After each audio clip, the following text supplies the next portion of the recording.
আসসালামু আলাইকুম ওয়ারহমতুল্লাহি ওয়াবারাকাতুহু। সম্মানিত সুধীবৃন্দ, ঐতিহাসিক বর্ণনা এবং তাফসিরের নির্ভরযোগ্য তথ্য যেমন তাফসিরে জালালাইন এবং ইবনে কাসির অনুযায়ী চন্দ্র দ্বিখণ্ডিত হওয়ার অলৌকিক ঘটনার সময় সূরা আল কামারের প্রথম 5টি আয়াত এক দফায় ধারাবাহিকভাবে নাজিল হয়েছিল। এই 5টি আয়াত মূলত কাফিরদের হঠকারিতা এবং সত্যকে অস্বীকার করার মানসিকতাকে তুলে ধরে। আমরা গত পর্বে প্রথম আয়াতের বিশ্লেষণ করেছি। এখন ওহী নাজিলের সেই ধারাবাহিকতায় সূরা আল কামারের 2 নম্বর আয়াত নিয়ে আমাদের 31তম ডিজিটাল লেকচারটি সাজানো হলো। আজকের শিরোনাম সত্য অস্বীকারের অজুহাত। যখন চাক্ষুষ নিদর্শনকেও মানুষ জাদু বলে, দ্য ডিনাইয়াল অব ট্রুথ। প্রিয় দর্শক ও শ্রোতামণ্ডলী, গত পর্বে আমরা দেখেছি মহাকাশে চাঁদ দ্বিখণ্ডিত হওয়ার সেই মহাবিস্ময়কর ঘটনা। আজ 2 নম্বর আয়াতে আল্লাহ আমাদের জানাচ্ছেন এই অভাবনীয় দৃশ্য দেখার পর মক্কার কাফিরদের প্রতিক্রিয়া কেমন ছিল। মানুষের মন যদি আগে থেকেই নেতিবাচক থাকে তবে আকাশ ফেটে পড়লেও সে বিশ্বাস করে না। Denial is often A choice, not a lake of evidence. অস্বীকৃতি প্রায়ই একটি ইচ্ছাকৃত সিদ্ধান্ত, প্রমাণের অভাব নয়। পবিত্র আয়াতে আল্লাহ তাআলা বলেন, ওয়া ইন ইয়ারাও আয়াতান ইউরিদু ওয়া ইয়াকুলু সিহরুম মুস্তামির। অর্থ, তারা যদি কোনো নিদর্শন দেখে তবে মুখ ফিরিয়ে নেয় এবং বলে এ তো এক চিরাচরিত জাদু। আসুন দেখি শব্দে শব্দে বিশ্লেষণ ও আধুনিক তাফসির, ওয়ার্ড বাই ওয়ার্ড ব্রেকডাউন। এই আয়াতে মানুষের এক অদ্ভুত মনস্তাত্ত্বিক দিক উন্মোচন করা হয়েছে। ওয়া ইউ ইয়ারাও,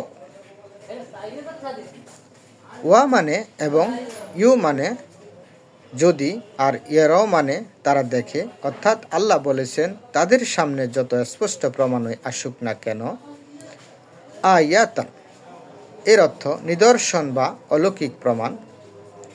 এখানে চন্দ্র দ্বিখণ্ডিত হওয়ার মতো বিশাল ঘটনার দিকে ইঙ্গিত করা হয়েছে। ইউরিদু এর অর্থ তারা মুখ ফিরিয়ে নেয়, দে টার্ন অ্যাওয়ে। সত্যকে দেখেও না দেখার ভান করা বা সত্য দেখে বিমুখ হওয়া।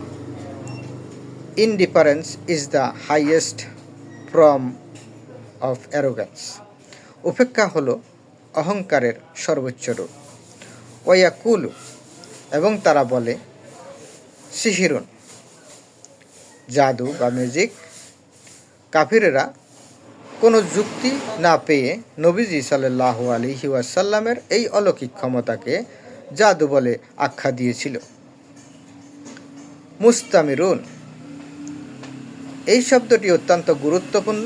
এর অর্থ চিরাচরিত, শক্তিশালী বা যা চলে আসছে। অর্থাৎ তারা বলতে চাইল মুহাম্মদ সাল্লাল্লাহু আলাইহি ওয়াসাল্লাম তো আগে থেকেই জাদু জানতেন, এখন তিনি শক্তিশালী বা স্থায়ী জাদুর আশ্রয় নিয়েছেন। They labelled it as a powerful deception. তারা এটিকে একটি শক্তিশালী প্রতারণা হিসাবে চিহ্নিত করেছিল।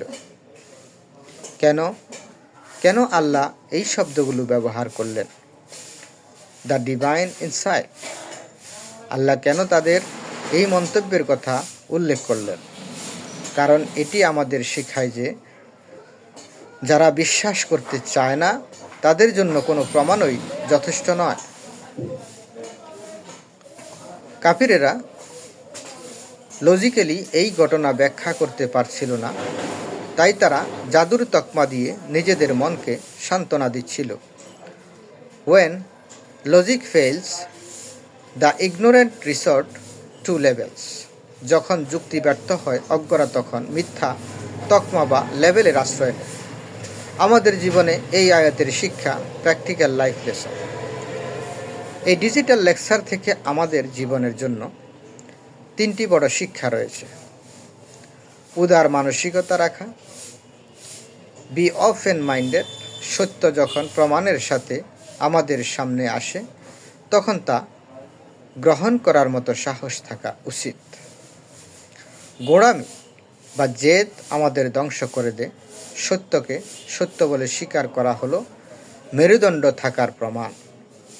অপপ্রচারে বিভ্রান্ত না হওয়া।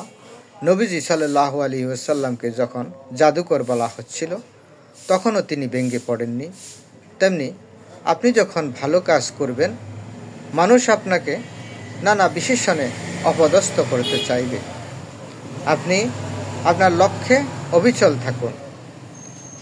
ক্যারেক্টার স্পিক্স লাউডার দেন রুমার্স। চরিত্র গুজবের চেয়ে বেশি শক্তিশালী।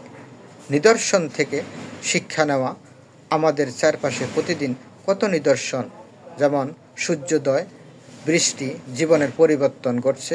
আমরা যেন সেই কাফিরদের মতো এগুলো দেখে মুখ ফিরিয়ে না নিই।